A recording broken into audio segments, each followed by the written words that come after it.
Salut à tous. Aujourd'hui, on va parler dans temps additionnel de cette grosse rumeur qui va devenir une très grosse info dans les jours à venir. C'est le rachat de Newcastle par la famille héritière du royaume saoudien. On va parler de cette grosse bombe qui a été lâchée depuis maintenant quelques semaines, qui est en passe de se faire. On va donc présenter aujourd'hui l'équipe qui est avec nous pour en parler. Donc on a Cisco déjà. Salut à toi Cisco. Salut Quentin, salut à tous. Et on a également Romain. Salut à toi Romain. Salut Romain, salut tout le monde. Alors, on va déjà commencer par établir un petit peu comment ce rachat va se faire et par qui. Donc, l'initiative part de Mohammed Ben Salman, qui aura donc la lourde tâche de se confondre dans le paysage anglais, qui n'a pas été très bien accueilli comme futur repreneur de Newcastle. Donc, pour présenter un petit peu la personne, c'est l'héritier de la dynastie Al Saoud en Arabie Saoudite, de nombreuses casquettes dans son pays natal. Il n'a pas une très bonne pub auprès de l'opinion publique. Après, voilà, il a des projets démesurés pour Newcastle. 345 millions d'euros, c'est la somme qu'il compte investir via un consortium emmené par un fonds d'investissement public, piloté par Mohammed Ben Salman, pour acheter Newcastle, qui était l'actuel 13e de Premier League.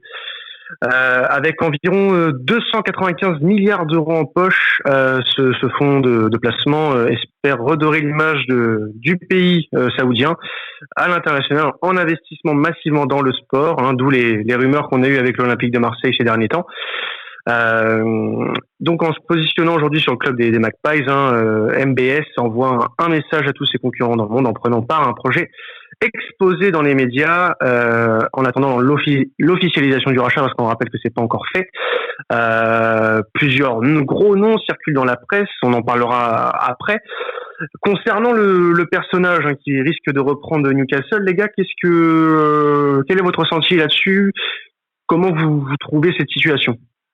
C'est compliqué, je suis pas spécialement fan moi de tout ça, c'est plus ça dépasse le cadre du foot. On a l'impression que c'est un enfant à qui on a donné de l'argent, on lui a dit vas-y, va t'amuser, et puis place tes billes, c'est à la mode. Quand ça a été fait du côté Paris Saint-Germain, j'avais un peu le même discours. Maintenant, je trouve que ça fait quand même plutôt bien. Le projet a quand même un sens entre guillemets. L'équipe commence à ressembler un peu à quelque chose. Mais je me dis que là, c'est juste une question d'opportunisme, tout simplement. Ça vaut le coup. Newcastle, c'est un des rares clubs anglais qui reste à vendre, et ça reste accessible. De ce que j'avais lu, Manchester, c'était pareil, c'était 4 milliards. Donc, il l'aurait vendu qu'à 7. Là, pour le coup, je trouve la bonne affaire de racheter un club qui a un nom, des supporters, un beau stade, qui ne fait pas partie certes du top 5, mais qui a quand même un nom. Enfin, excuse-moi, passe mon expression, mais c'est un club qui a de la gueule. Newcastle. Donc, oui, c'est de l'opportunisme, parce que je pense que c'est bien d'investir, et puis c'est peut-être un pied de nez au Qatari aussi. Parce que leur petite guerre, là, je pense que Alors, le Qatar qui était farouchement opposé à ce rachat, d'ailleurs, de peur d'avoir peut-être une trop grande concurrence de la part des Saoudiens sur ce dossier, et puis même essayer de garder un contrôle aussi sur une partie de l'Europe pour les Qataris. Toi, de ton côté, Romain, qu'est-ce que tu penses de l'arrivée de MBS à Newcastle? J'ai un peu le même avis que Cisco. Je pense qu'il profite vachement de la situation, du fait que c'est la grande mode en ce moment, les rachats de clubs de sport par soit des milliardaires indépendants, soit des fonds d'investissement qui sont gérés par des personnes ou des États publics. Après, est-ce que c'est pas aussi le bon mouvement, le bon moment de le faire? Quitte à le faire, après, est-ce que c'est une bonne chose de le faire ou pas? Ça, c'est compliqué à juger. On va dire que chacun peut avoir un peu son avis. Mais quitte à le faire et quitte à avoir décidé de racheter un club, que ce soit pour redorer son image ou pour faire parler du pays à l'international, ou alors pour même gagner de l'argent, parce que vu les prix en ce moment, ils peuvent sûrement faire un bon bénéfice. Est-ce que c'est pas le bon moment pour le faire? Donc est-ce que c'est pas finalement bien réfléchi? Alors en effet, hein, donc la question peut se poser pour le moment auquel ça se fait. Bien sûr que je pense que c'est le bon moment déjà dans le contexte économique à venir. Je pense que peut-être que certains clubs, que ce soit en Angleterre ou un petit peu partout en Europe, vont avoir besoin de fonds. Newcastle, je ne pense pas que ce soit leur cas, qu'ils étaient en session de paiement pour beaucoup de choses, hein, mais bon, réinvestir dans un club de football, je pense à ce moment, en point de vue économique, je pense que c'est une bonne idée. Après, il faut savoir que là, il y a vraiment d'autres enjeux pour les Saoudiens dans cet investissement, histoire d'avoir une bonne image. Hein. C'est un peu ce qu'ont fait les Qataris et d'autres pays du Golfe il y a quelques années. C'était pour une histoire d'image. Bon, après, si ça ne vient pas ternir si ça ne vient pas ternir le jeu et que voilà, ça ne dénature pas et que ça ne déséquilibre pas les compétitions, pourquoi pas. Mais il ne faut pas que la politique l'emporte non plus sur ce jeu, puisque là c'est vraiment une guerre d'image en gros que se livrent les Saoudiens, les Qataris, les Émiratis. Donc à voir par la suite. En tout cas, la Ligue anglaise a donné son feu vert pour le rachat de Newcastle par le consortium saoudien. Donc comme c'était pressenti depuis plusieurs semaines maintenant, et si on se fie à plusieurs quotidiens européens, le rachat devrait se faire dans quelques semaines ou voire même quelques jours, puisque la Première Ligue a donné son aval pour le rachat des Magpies par Ben Salman. Alors en priorité, Newcastle, après ce rachat, donc les nouveaux propriétaires de Newcastle auraient une priorité, donc c'est un entraîneur de renom. Et pour cela, plusieurs noms auraient été approchés, notamment Mauricio Pochettino, André Villas-Boas, l'actuel entraîneur de l'OM qui a, lui, souhaité rester à l'OM pour la saison prochaine. Également, on parle de Rafa Benitez, mais ça, on y reviendra plus tard. Ce que j'aimerais d'abord évoquer, c'est ce que ça va réellement changer à Newcastle, ce rachat, parce que il y a quelques années, on parlait d'un Big Four pour évoquer les 4 clubs qui dominent la Première Ligue, United, Chelsea, Arsenal, Liverpool. Depuis, Tottenham et City se sont greffés à ce quatuor pour donner un Big Six. Et encore, il y a d'autres clubs qui peuvent se greffer, je pense, vu la saison par exemple de Leicester. Mais ça va changer, je pense, le paysage du foot anglais pour créer un Big 7 ou un Big 8 si on compte Newcastle. Et je pense que ça peut être très intéressant parce que ça va créer une bataille pour le titre très homogène. Et ça va être la fin, au final, sera assez imprévisible. Je sais pas si vous êtes du même avis pour le coup.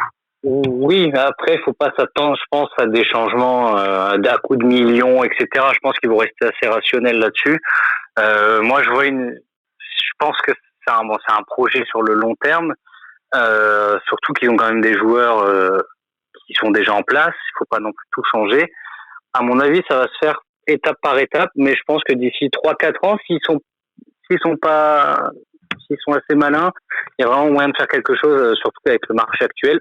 C'est un peu compliqué, le post-Covid, là, à mon avis, le marché va être moins intense.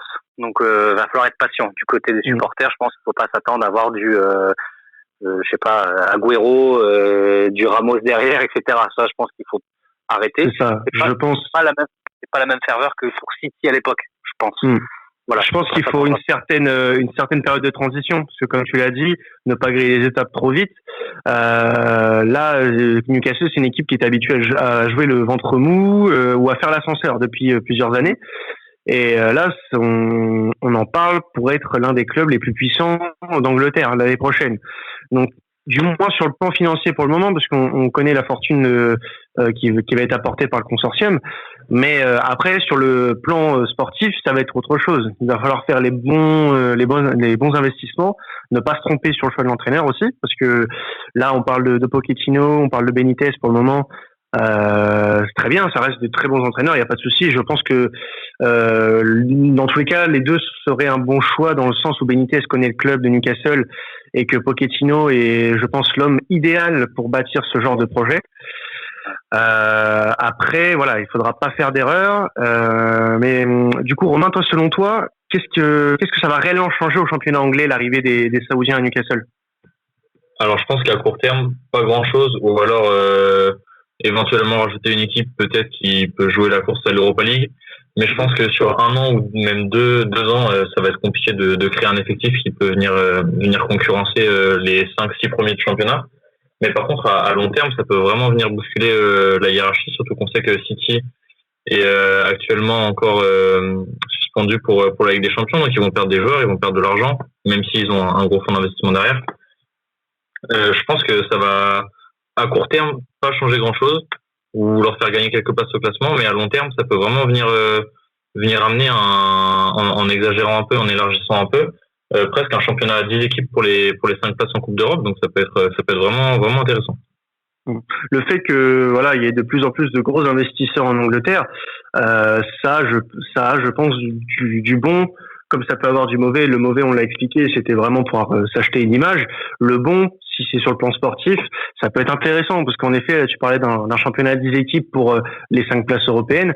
Ouais, ça, ok. Ça, je pense que d'ici 4-5 ans, ça peut arriver. Ça peut arriver. Là, déjà, je pense qu'on a, si Newcastle en fait partie l'année prochaine, on aura 8 équipes vraiment compétitives sur le plan européen.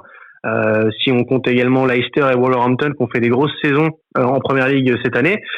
Donc, c'est à voir. Après, ce sera à voir dans quelle disposition le projet va être mis en place au tout début, parce que à partir du moment où l'entraîneur sera nommé, puisque bon, le souhait va être de changer d'entraîneur pour Newcastle, donc que ce soit Pochettino ou Benitez ou un autre d'ailleurs, dans quelles conditions, c'est-à-dire quel sera le budget, parce que depuis l'annonce du rachat, on a des rumeurs de transfert, en veux-tu en voilà.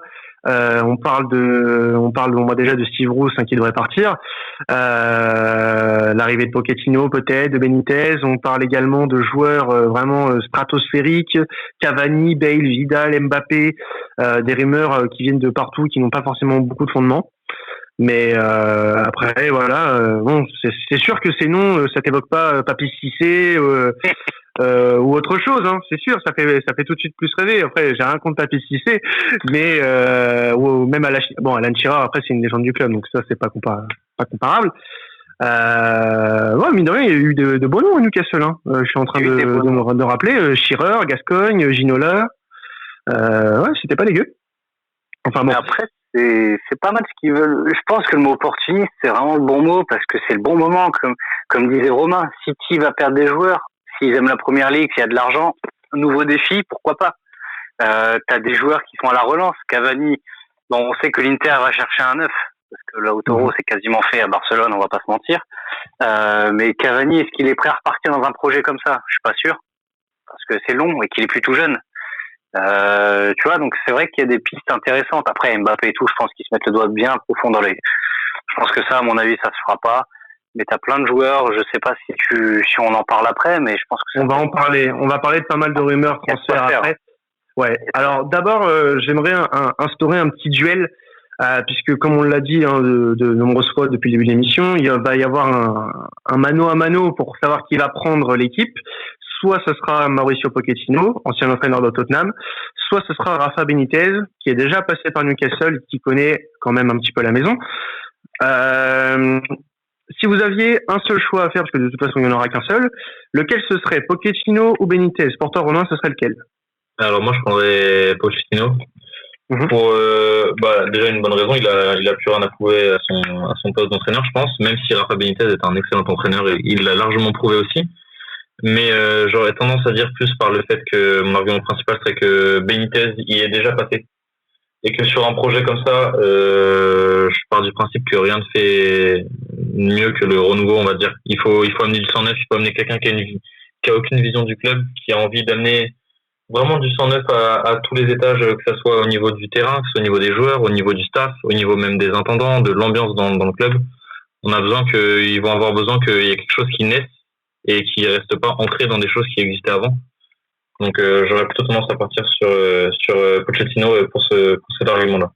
Donc même là, on est Benitez est un excellent coach. On est plus quand même sur de l'instant du moment, puisque Benitez, c'est vrai que ces derniers temps, on l'a pas forcément vu briller, alors que Pochettino, on l'a vu exceller, peut-être pas exceller, mais avoir de très bons résultats avec Tottenham, même si ça n'a jamais été auréolé de succès. parce qu'on rappelle, finale de Ligue des Champions, championnat, il y a toujours eu des convenus. Pour toi, Cisco, du coup, je pense que je connais ta réponse. Pochettino. Ouais, Pochettino, parce que il sait le faire déjà. Je pense que faut se mettre à la place des investisseurs. On a de l'argent, on investit sur une personne. Est-ce qu'on reprend un ancien coach qui a fait le boulot, qui a fait le job, etc. Ou on prend un mec qui a déjà connu, entre guillemets, ça, avec des joueurs qui étaient pas exceptionnels, à Tottenham. Il a joué avec des joueurs qui étaient bons, des bons joueurs de ballon. Mais dans l'idée où il faut construire une équipe, il y aura déjà quelques bases solides, il y aura déjà quelques joueurs à Newcastle qui, pour moi, doivent rester. C'est important d'avoir un mec comme Pochettino qui sait faire ça. C'est juste le choix de la raison, logique. Puis je pense qu'en plus, lui reste en Angleterre, un nouveau défi. Ça serait même pour lui, quoi. Il fait Tottenham, il arrive à les mettre sur le devant de la scène. S'il fait pareil avec Newcastle, respect. Déjà qu'avec Tottenham, il a fait un excellent boulot. Je pense que là, c'est l'homme, c'est comme Romain disait, je me range de son côté à 200%. C'est Pochettino et personne d'autre. Parce que Villas-Boas a été souhaité, mais il reste. Mais il restera à la maison, bien évidemment. Alors, juste des petits points d'information sur notamment Pochettino. Donc, on lui donnerait un budget quasiment illimité, mais bon, dans les limites du fair play financier, bien évidemment, pour Newcastle et pour le mercato à venir. Et avec un salaire qui va bien. Le petit salaire qui va bien, on parle de 19 millions de livres sterling, soit un peu plus de 21 millions d'euros par an. C'est pas négligeable pour un entraîneur. C'est vraiment une très grosse offre que Newcastle fait à Mauricio Pochettino. En tout cas, les futurs repreneurs de Newcastle. Sur sa liste de courses, il y aurait du beau monde à Pochettino, notamment celui de Philippe Coutinho, actuellement prêté par le Barça au Bayern Munich, qui ne le conservera pas à la fin de son prêt. Est-ce que le Brésilien peut se relancer à Newcastle, ou alors c'est casse-gueule? Ah non, ça se tente. Moi, je suis pas Philippe Coutinho, ça se saurait, mais ça se tente. Il a quand même brillé à Liverpool. Il n'est pas plus désiré que ça à Barcelone.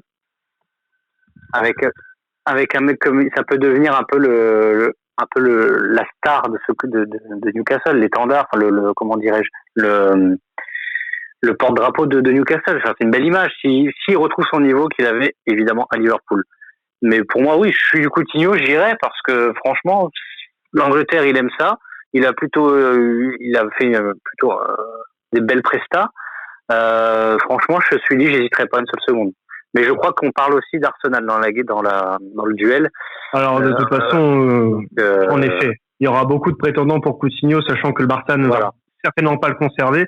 Il a fait pourtant un bon début de saison avec le Bayern, mais il n'a pas été convaincant sur la fin. C'est comme ça. Après, je pense qu'il y aura beaucoup d'équipes qui vont vouloir le relancer. Je pense que l'Angleterre, ça va être la meilleure solution pour lui, dans le sens où il a déjà brillé là-bas. Il a des repères. Liverpool, ça semble compromis parce que l'attaque elle est bouchée. Maintenant, Newcastle, ça reste un projet intéressant, je pense, pour lui, parce que ça va être une base et comme tu l'as dit, il peut être l'étendard de ce projet. Après, t'as des clubs comme Arsenal qui vont le vouloir. T'as beaucoup de clubs en Angleterre, je pense, qui seraient ravis d'avoir un Philippe Coutinho dans son effectif. Mais après, la question c'est dans quelle forme il sera, dans quel état d'esprit il sera, est-ce qu'il sera revanchard ou alors est-ce qu'il sera encore sous les mêmes performances qu'il a depuis 2 ans, et qui sont un peu ternes. Mais ça va être un vrai challenge pour lui, je pense, s'il part à Newcastle, parce que il va falloir un petit peu peut-être de cran pour pouvoir signer à Newcastle, même si on va te donner des garanties, mine de rien, avec les investissements qui vont être faits, que ce soit au niveau de l'entraîneur, du staff ou des joueurs qui vont t'entourer. Mais ça va quand même être un pari, parce que c'est un projet nouveau, et même si les projets nouveaux t'apportent beaucoup de garanties, ça reste un pari. Romain, oui, ça coûte cher, ça coûte très cher. Et toi, Romain, par rapport à Coutinho, qu'est-ce que t'en penses? Est-ce que ça serait une bonne idée pour lui de rejoindre Newcastle? Alors, je pense que c'est une bonne idée. Parce que, comme disait Cisco, il connaît bien le championnat, et c'est surtout le dernier championnat où il a très bien réussi.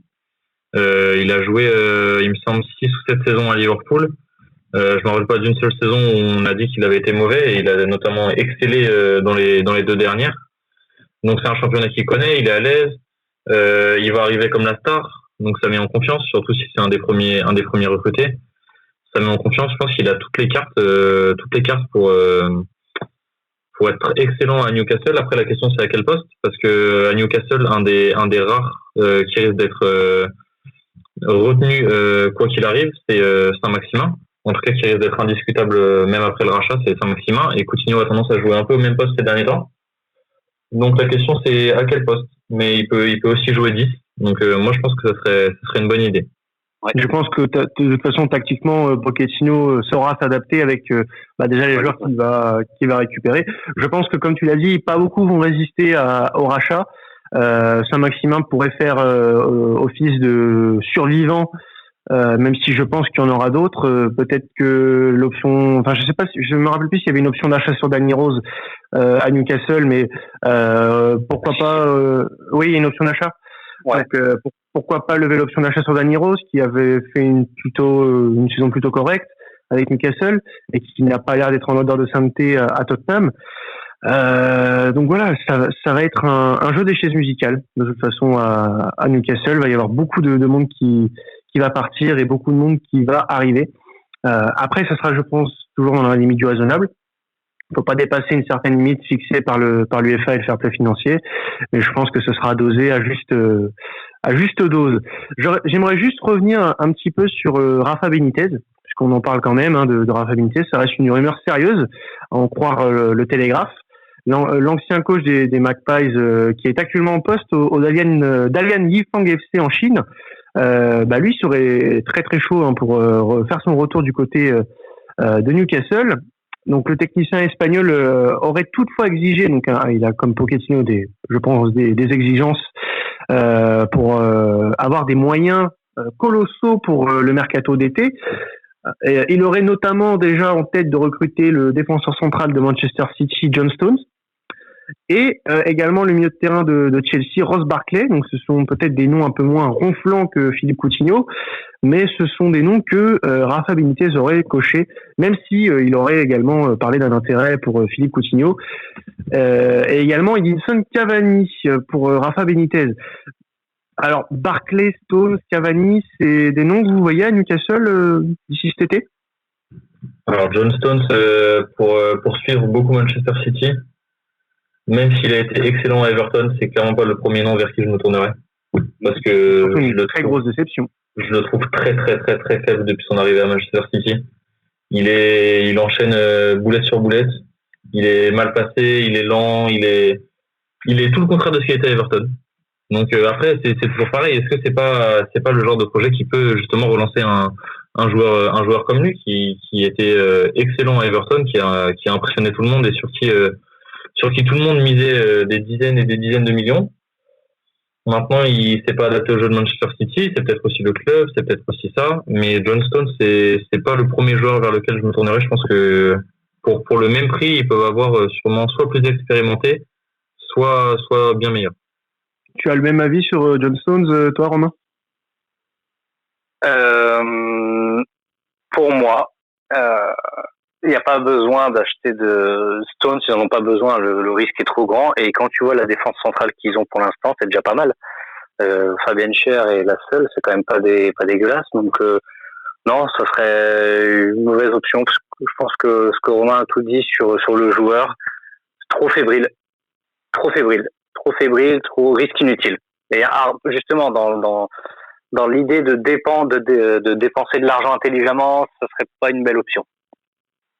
Pour moi, c'est un grand nom. Il enchaîne des bonnes performances depuis 3 ans. Voilà. Il est très très bon.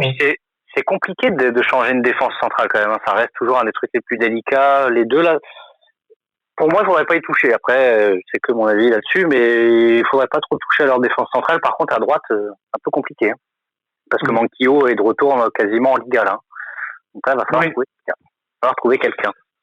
Alors, on parlait aussi du coup de rumeurs pour Ross Barkley, pour le milieu de terrain de Chelsea, qui peine à confirmer du côté de Chelsea, lui aussi parti d'Everton pour rejoindre un plus gros club. Est-ce que ce serait pas le moment pour Ross Barkley d'essayer de se relancer ailleurs en Première Ligue? C'est un peu la même question. Ouais, c'est une bonne question. C'est des joueurs qui ont été excellents dans des clubs moyens, on va dire, dans des clubs un peu, soit c'est leur club de formation, soit des clubs de transit. C'était à Everton également. Il est excellent à Everton, il fait beaucoup parler de lui. Et depuis qu'il est à Chelsea, c'est très compliqué. Il a pas beaucoup de temps de jeu, ou alors sur des fins de match, on va dire. Il est rarement titulaire, même s'il a fait quelques bonnes performances. Sur plus de 40 matchs, j'ai vu qu'il était qu'à 3 buts. Donc c'est vrai que pour un milieu offensif, même s'il joue un peu plus bas qu'à Everton, effectivement on peut lui donner ça quand même. Il joue plus 6-8 que 10 à Everton, mais ouais, à Chelsea il a du mal, mais je pense que ça reste un très bon joueur qui est jeune et qui peut quand même, enfin jeune. Il a 26 ans, mais je veux dire qu'il est pas encore à l'âge de maturité, on va dire, et qui peut clairement rebondir et retrouver un très bon niveau. Je miserais plus sur lui que sur Stones en tout cas. Oh oui. Alors, pour toi, ouais, ce serait un meilleur investissement que Stones, même si là on parle pas forcément des mêmes lignes, mais je pense peut-être que Newcastle a plus de besoins à ce niveau-là avec l'effectif actuel. Je sais pas ce que t'en penses, Cisco. Avec l'effectif actuel, le milieu de terrain, il faut quand même faire quelque chose. J'ai lu un petit peu ce qu'il disait un peu partout sur des potentiels joueurs qui peuvent arriver. Pour moi, le joueur aussi, ça serait Jack Grealish. Ouais. Ah oui, je suis très d'accord avec toi. J'ai vu un petit peu ce qu'il disait. Et je suis d'accord avec tout ça. Jack Grealish, 24 ans, anglais. Si t'as pas, enfin, bon après, faut pas que ça soit un Coutinho. Je pense que ça sera honnêtement, je leur souhaite que ce soit Grealish, soit Coutinho. Mais un des deux peut devenir vraiment le symbole de ce nouveau Newcastle. Barkley, oui, mais dans la rotation, à la limite, mais pas plus. Il mérite. Je le vois pas. Il a pas prouvé qu'il pouvait mériter mieux en tout cas. C'est ça que tu veux dire. Et la stat de Romain, je l'avais noté, 40 matchs, 3 buts. Ok, maintenant les milieux de terrain doivent marquer de nos jours. Donc, et même les latéraux, que ce soit l'exemple de Dortmund, qui joue d'ailleurs tout à l'heure, on peut en parler, des latéraux, des milieux. Le danger, il faut qu'ils viennent de partout dans une équipe moderne. C'est plus forcément le neuf qui marque tout le temps. Maintenant, ça vient un peu de tous les côtés. Et Grealish a ce potentiel que Barkley n'a pas du tout. Et justement, comme tu le dis, je pense que ce serait un secteur prioritaire pour Newcastle. On va faire un petit peu l'inventaire des milieux qu'il y a à Newcastle. Donc, on a John Joe Shelvey, Matt Ritchie, Isaac Hayden, Valentino Lazaro, Miguel Almiron, Christian Atsu, Sean Longstaff et Nabil Bentaleb. Honnêtement, sur le papier, ça fait pas rêver. Ça fait pas rêver, hormis deux, trois joueurs qui peuvent être utiles dans la rotation. Je pense à Bentaleb qui est prêté par Schalke, on le rappelle.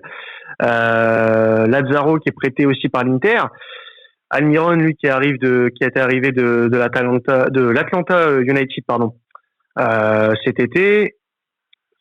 l'été dernier, pardon. C'est très pauvre au milieu de terrain et je pense que la priorité, après avoir bien sûr chopé un nouvel entraîneur, ce sera de se bâtir un milieu de terrain solide avec des noms qui peuvent être, comme vous l'avez dit tous les deux d'ailleurs, qui peuvent être les symboles. Donc Grealish me paraît être un très bon étendard parce qu'il a tout pour lui, il a l'âge, il a le talent. Il a quelque chose qui te fait penser que ce mec-là, il peut te faire mener une équipe. Enfin, il peut mener une équipe, pas à lui tout seul, mais bien entouré.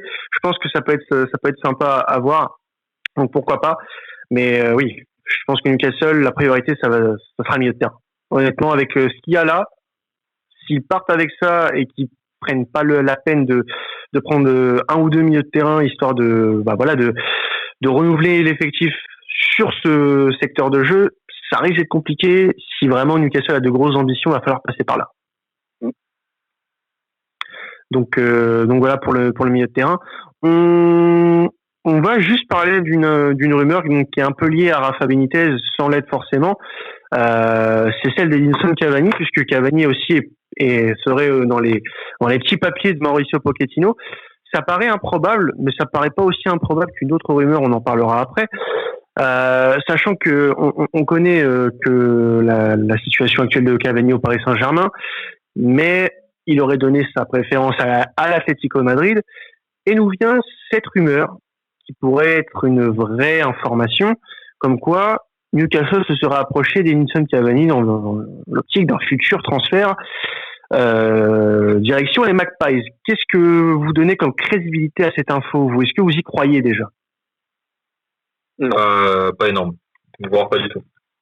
Ça paraît compliqué. Il a l'air d'être en bonne passe en bonne passe soit de prolonger avec le PSG, soit d'aller dans un club italien où il a vraiment envie de retourner. Et apparemment, de ce qui se dit, il serait même prêt à baisser son salaire de 30 à 50% pour aller jouer en Italie.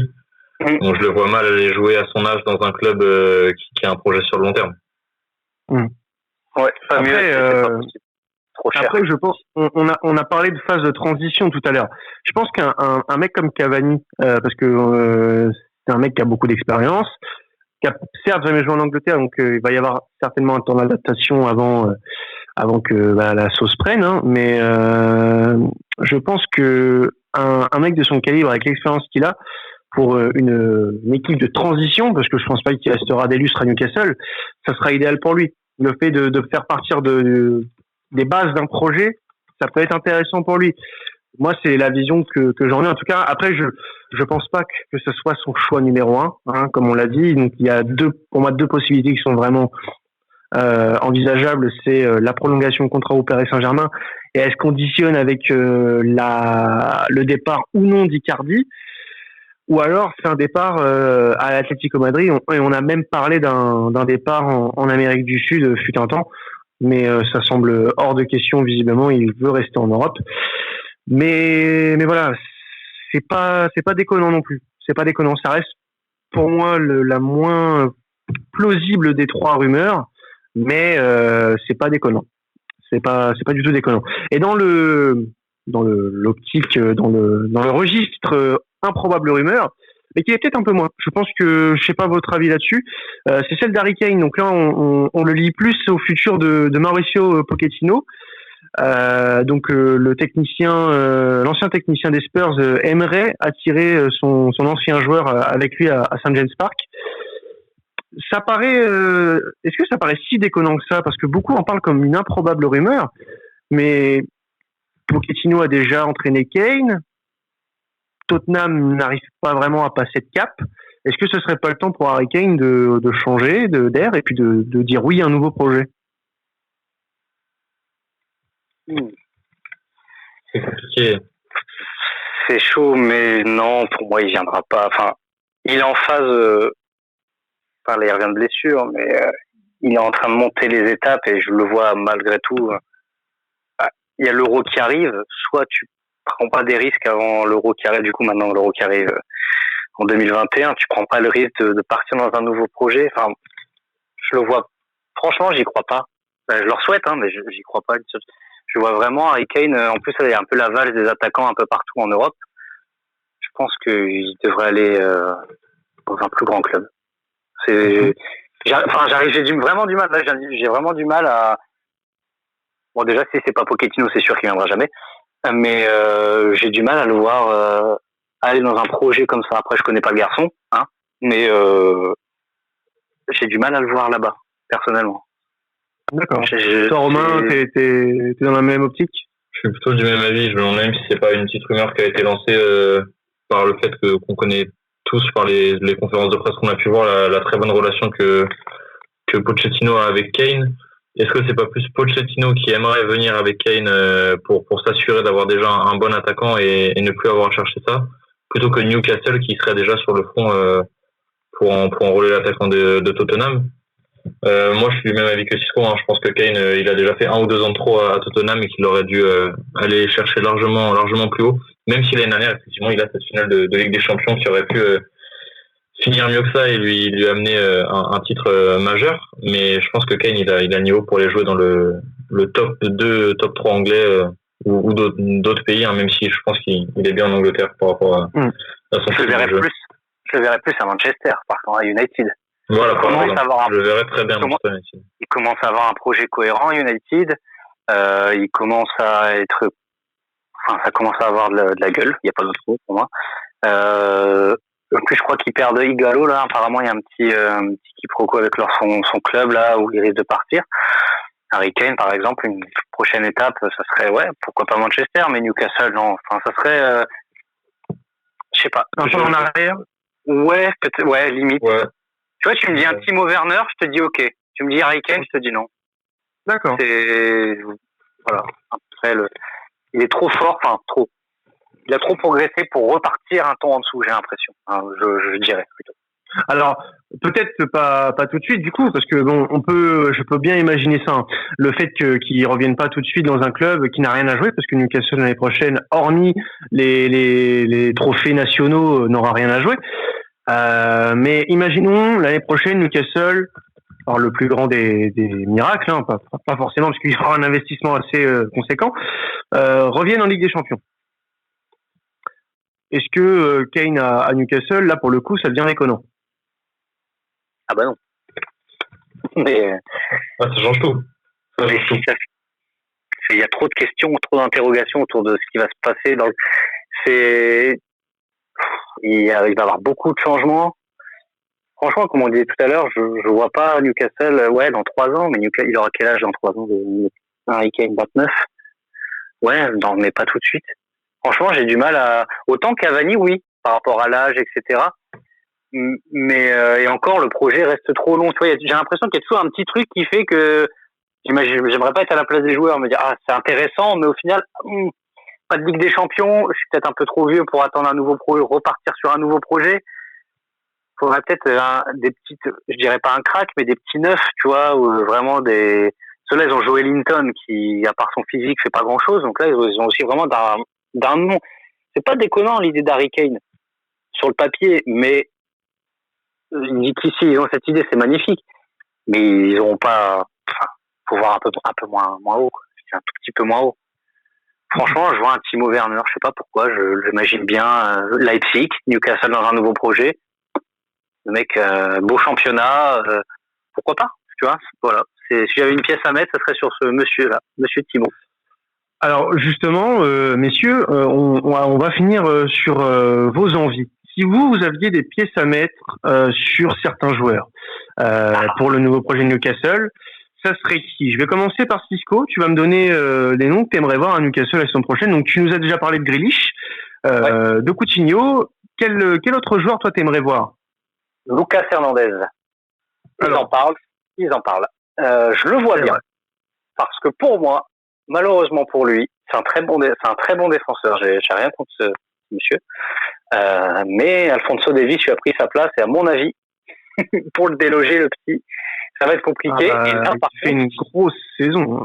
Ouais, mais tu as des envies d'Europe. Tu veux construire un projet. Un mec comme Lucas Hernandez, Sagrinta, son jeu. C'est un guerrier, hein, le bonhomme. C'est en Angleterre. Bah, ça, je signe. Moi, c'est dans ma top. Il y est. Après, il faut prendre en considération qu'on est à 1 an de l'Euro. Et moi, je pense pas qu'il prendra de risques, même si Newcastle reste un club compétitif. Il sera dans un championnat compétitif si jamais il y va. Donc Deschamps, il sera pas insensible non plus, qu'il prenne des risques. Et puis de toute façon, c'est un de ces guerriers. S'il est opérationnel pour l'Euro l'année prochaine, il le prendra. Peu importe ce qu'il fait. Il y a beaucoup de joueurs comme ça dans sa liste. Hein. Mais je pense que Lucas Hernandez, pour le coup, c'est le cas. Les seules fois où il n'a pas été pris cette saison, c'est parce qu'il a été blessé. Donc voilà. Et puis je pense aussi. Oui aussi. Voilà, il peut très bien rester au Bayern. Je pense que pour lui, sa volonté première, c'est de rester au Bayern et de ne pas rester sur un échec. Mais si l'opportunité Newcastle se présente, je pense qu'il devrait y réfléchir, en effet. Et ma seconde tête d'affiche, ma seconde, ce serait Gareth Bale. D'accord. Ouais, Gareth Bale, parce que j'arrive. Madrid n'en veut plus quasiment. Hein. On sait que c'est un peu compliqué l'histoire d'amour entre les deux. Le Real est prêt à faire un effort sur le transfert pour pouvoir, entre guillemets, s'en débarrasser. Un retour en Angleterre, pourquoi pas?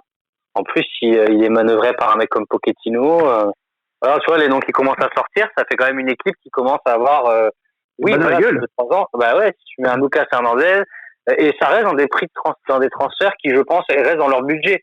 Un par poste, un Lucas Hernandez, un Grealish, un Gareth Bale. C'est pas surtout que Gareth Bale, l'investissement pour Gareth Bale risque pas d'être hyper conséquent, puisque le Real est prêt à le lâcher, pas non plus à n'importe quel prix, parce que ça reste un très bon joueur, hein, malgré tout, qui a eu son lot de déceptions et ses lacunes ces dernières saisons, mais ça restera un prix très intéressant pour ce genre de joueur. Et je suis tout à fait de ton avis. Je pense qu'il peut faire partie d'un d'un nouveau projet comme celui-ci, il peut être le leader. Parce qu'on parlait d'étendards. Là, moi, je te parle de leader sur le terrain. Et je pense que Gareth Bale peut être ce leader et t'emmener une équipe vraiment très loin. Et je pense que ça serait un excellent choix des deux parties. Déjà de la part de Newcastle de prendre un joueur aussi charismatique que Gareth Bale et de la part de Gareth Bale, parce que faut être lucide. Sa situation au Real, elle est merdique depuis 3 ans maintenant, ou même plus. Il aurait dû partir depuis bien longtemps. Et là, je pense que c'est le moment ou jamais. Parce que s'il ne part pas, ça risque d'être compliqué. D'ailleurs, je sais pas jusqu'à quand court son contrat avec le Real. Mais 2 ans, je crois. Encore 2 ans. Je crois que c'est ça. Il reste presque un an ou 2. Je crois que c'est mais le Real ne veut pas le vendre gratuitement. Enfin, veut pas le donner, quoi. Ah oui, donc ce sera soit une prolongation, soit il part. Ouais. Donc là, je pense que c'est le moment ou jamais de partir. Parce qu'au Real, ça va être bouché. Il y aura certainement des arrivées cet été également, donc ça va le convaincre encore plus. Et de son côté, il a tout intérêt à écouter Newcastle avec ce genre de projet qui peut faire de lui vraiment le joueur du projet, le joueur qui va leader l'équipe, qui va être le vrai numéro 1. Je pense que ça peut être lui. C'est ça. En plus, il a failli partir en Chine. Je lui ai fait une Gareth Bale. Donc, c'était quasiment d'en parler. Je sais plus où c'était le nom exact. Je crois que c'est à Jiangsu. Ouais, c'est ça. Je suis en train de regarder. C'est à Jiangsu, ouais. Ils vont lui proposer 22 millions net par an, un contrat de 3 ans. Il était pas loin de partir. Au final, il a fait non. Finalement, je reste. Ouais, bon. Voilà. Mais ouais, voilà. Ça veut dire aussi qu'il n'est pas insensible à un nouveau challenge, je pense, en Europe. S'il est resté au Real, c'est par dépit, je pense, parce qu'il voulait pas partir d'Europe et que c'était trop tard pour écouter ce qu'il y avait autour. Mais je pense que quand le mercato va ouvrir et que dès qu'il y aura des approches sérieuses de clubs européens, je pense qu'il sera pas insensible. Donc j'espère que Newcastle va dégainer en premier et va mieux dégainer que les autres clubs, parce que je pense pas que Newcastle sera le seul club sur le dossier. En tout cas, déjà, rien qu'en Angleterre. Je pense que oui, même Tottenham, comme tu l'as dit, serait pas insensible à un retour de son ancienne star. Hormis ces 2 joueurs, Cisco, est-ce que tu avais d'autres noms à cocher pour les futurs dirigeants? Non, mais j'ai regardé un petit peu, comme tout le monde, il y a le petit phénomène, là, Serginho Dest, qui est sur pas mal de tablettes, notamment du Barça. Je pense qu'ils vont avoir un problème, du coup, Newcastle à droite, vu que Manquillo part quasiment, là, ça fait quelques jours que ils sont en train d'en parler, ils devraient repartir en Espagne. Oui. Mais ils vont faire quoi à droite? Il va leur falloir quelqu'un. Pas trop cher non plus. Enfin, je les vois pas acheter un Carvajal ou un Achraf Hakimi ou voilà. C'est un peu compliqué, donc je pense qu'il leur faudrait déjà un latéral droit. Et là, j'avoue que j'ai pas trouvé qui pourrait faire. J'ai pas trouvé qui pourrait, mais je pense qu'ils ont un besoin déjà. Si tu mets 2 bons latéraux, la défense touche pas aux centraux. Tu prends un milieu, une pointe. Déjà, c'est pas dégueu et t'arrives à faire quelque chose de cohérent pour la saison prochaine. Parce que Newcastle, ils ont quand même embêté pas mal de clubs cette année, malgré tout. C'est pas comme si c'était Brighton. Voilà. Oui, voilà. Ça reste. J'ai rien contre ce club, mais ça reste un club qui a quand même une histoire au niveau anglais. Donc c'est inégligeable. Pour moi, à droite, il leur faut quelqu'un et j'arrive pas. J'ai cherché, je n'arrive pas à me dire qui pourrait venir. Voilà pour moi. Alors. Pour toi, Romain, donc je vais te donner la parole pour les joueurs que tu aimerais peut-être voir à Newcastle. Déjà, dans quel secteur toi tu aimerais que Newcastle se renforce et qui pour renforcer ces secteurs en particulier? Alors, je suis plutôt d'accord avec Cisco au poste d'arrière droit. Après, au poste d'arrière droit, je vois pas grand monde non plus. Il y a éventuellement, mais c'est un peu compliqué parce qu'il n'est pas encore très visible aujourd'hui, un défenseur central de Strasbourg, Simakan, qui peut jouer aussi défenseur droit et qui a fait des très bonnes performances à ce poste-là. Mais après, c'est vrai que c'est un peu compliqué, il faut l'observer. Il n'a pas non plus beaucoup d'années dans les jambes, il est encore jeune. Il est encore même en équipe de France Espoir, si je dis pas de bêtises. Donc il faut se renseigner un peu de ce côté-là, mais ça pourrait être une bonne piste qui ne coûterait pas très cher. Et vu qu'on reste sur Strasbourg, pourquoi pas la piste Kenny Lala? Ça pourrait être intéressant pour Newcastle. C'est un joueur que j'aurais bien joué en Angleterre en plus. Ouais. La question est, est-ce qu'il a vraiment le niveau? Parce qu'on voit qu'il a eu du mal à confirmer sa très grosse saison il y a 2 ans. Ouais. Mais je le verrais bien jouer en Angleterre. Donc ça pourrait être une piste, pourquoi pas pour Newcastle, hein, si vous nous écoutez bien évidemment.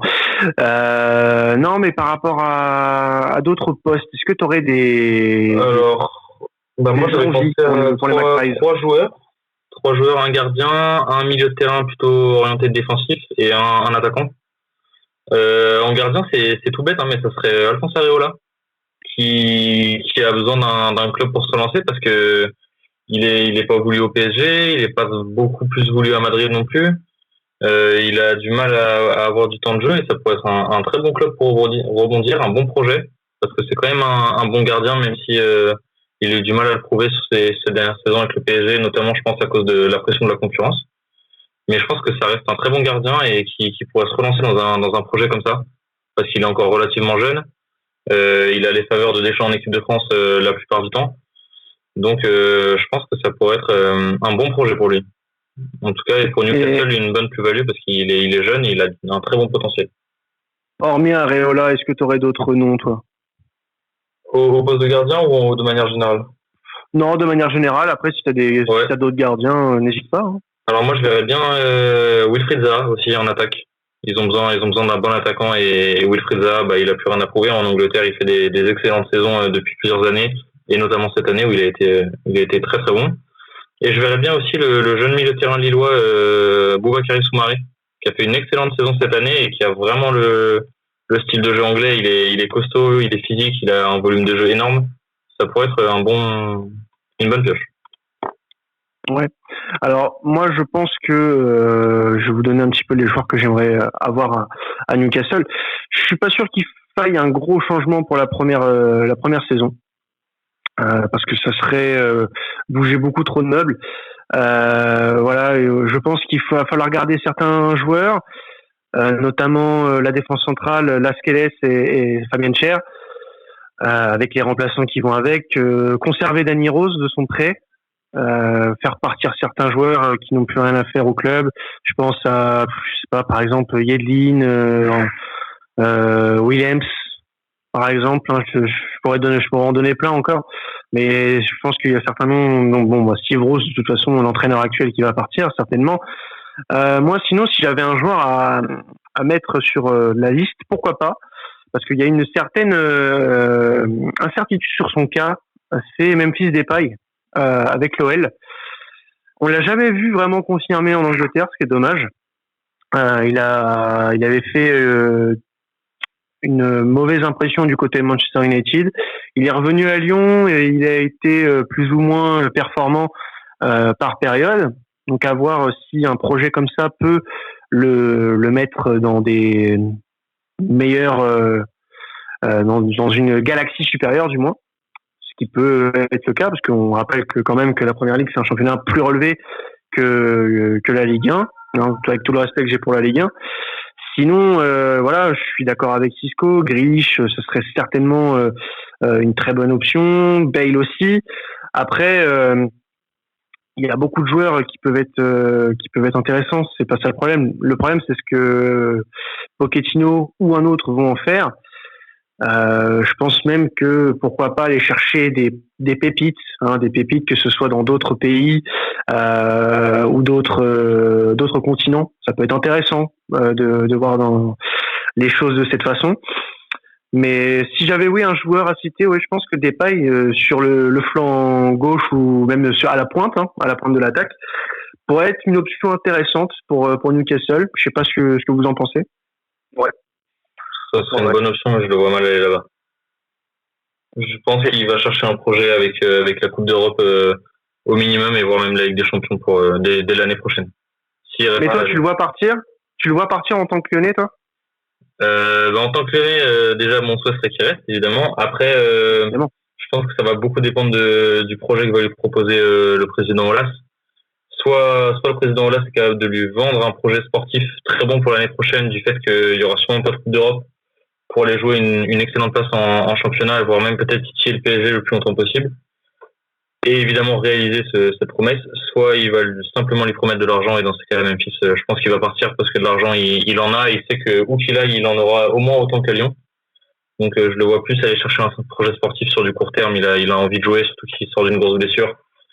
Il veut être en forme pour l'Euro avec les Pays-Bas, donc je le vois mal aller dans un club en renouveau, on va dire. Surtout que au niveau Pays-Bas, ça peut être très très casse-gueule parce qu'il y a du monde. Il y a du monde qui toque à son poste, donc ça peut être très dangereux. Cisco, toi, ton avis sur Depay?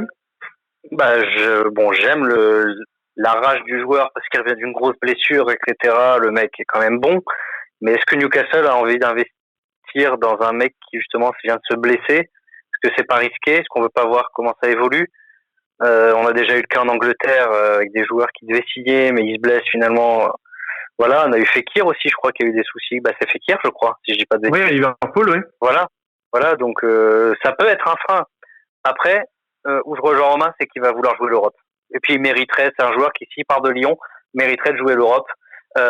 Et on voit par exemple des clubs comme l'AS Rome, où il va y avoir pas mal de mouvements, où il pourrait... ce serait pas déconnant de voir un Memphis Depay à l'AS Rome, Milan AC, ça dépend s'ils y vont, mais Depay, j'ai l'impression qu'il faisait peut-être plus s'épanouir en Serie A, bizarrement. Voilà. Alors, une dernière question, les gars. Newcastle, champion d'Angleterre, dans combien de temps? Champion d'Angleterre? Ouais.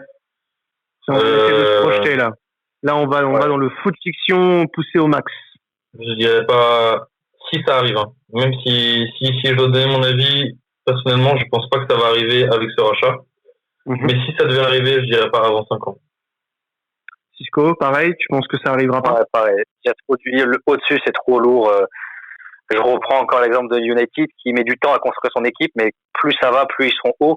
Et ils auront toujours un temps d'avance sur Newcastle, même dans la philosophie de jeu. Newcastle, faut pas oublier qu'ils vont repartir de zéro. Là, ils avaient un 5-4-1 où ça bricolait.